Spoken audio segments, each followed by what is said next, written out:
Existem pessoas que precisam romper com namoros que são terríveis, desastrosos. Aquela pessoa só faz mal a você, você sabe disso, mas você tem um vínculo com ela, você tem necessidade afetiva, você não consegue romper aquele namoro.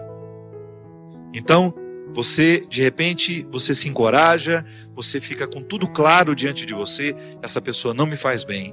Aí você se encoraja, motivado por pessoas que estão ao seu lado, a romper. Aí é terrível no dia que você rompe. O sofrimento é cruel dentro de você. Parece que você nunca mais vai se recuperar, que você só pensa naquela pessoa. Por quê? Você tem um vínculo doentio com ela, de dependência afetiva. A primeira semana é horrível.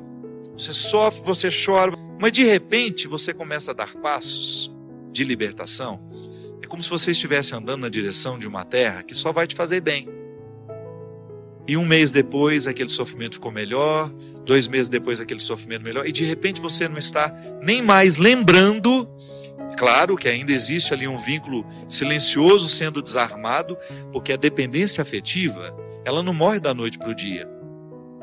A gente precisa, é como se você fosse sufocando uma célula cancerosa com o processo da quimioterapia, sabe? Que você vai retirando a vida da célula cancerosa, que é a célula que nos mata. Porque quando você tem essa dependência afetiva, você tem que estabelecer a distância, porque senão você não se cura. Você tem que parar de querer saber da vida daquela pessoa, porque senão você não se cura. Você precisa parar de ficar fuçando o Facebook dela, porque senão você não se cura. Quando a gente não sabe viver o desconforto que nos edifica, a gente se boicota o tempo todo.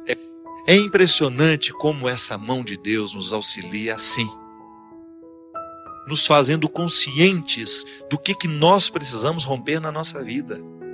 São situações que a gente precisa estabelecer limites para elas, porque senão a gente não vai ser curado nunca. A gente vai ficar eternamente doente na fila dos necessitados, chorando e mendigando um pãozinho de bondade do outro, um pãozinho de afeto do outro. Pelo amor de Deus, nós não fomos feitos para isso. Nós não fomos feitos para ficar arrastando dependentes afetivamente dos outros. A gente foi feito para amar. E o amor só tem sentido na nossa vida se for para nos edificar, se for para nos ajudar a atravessar o desconforto do deserto. Caso contrário, ele não faz sentido. Esse pseudo-amor, esse falso amor que às vezes a gente diz sentir um pelo outro, que não nos ajuda nos desconfortos do deserto. Eu preciso viver os meus desertos, você precisa viver os seus. E os verdadeiros amigos são aqueles que reconhecem os desertos que o outro precisa passar e fala: isso mesmo. Vamos passar por esse deserto porque você precisa dele. Para com isso. Assassine esse instinto infantil que existe dentro de você, que lhe faz ter medo dos desconfortos da vida. O desconforto da vida, quando bem vivido, ele só nos torna melhores. Deus nos segura na nossa mão, é para a gente ter condições de atravessar esse deserto. Não é para ficar recaindo eternamente, a caminhada é para frente que se vai. Eu já dei os passos na direção da minha liberdade, mas eu não fiz a conquista da minha liberdade. Eu não decretei a conquista da minha liberdade.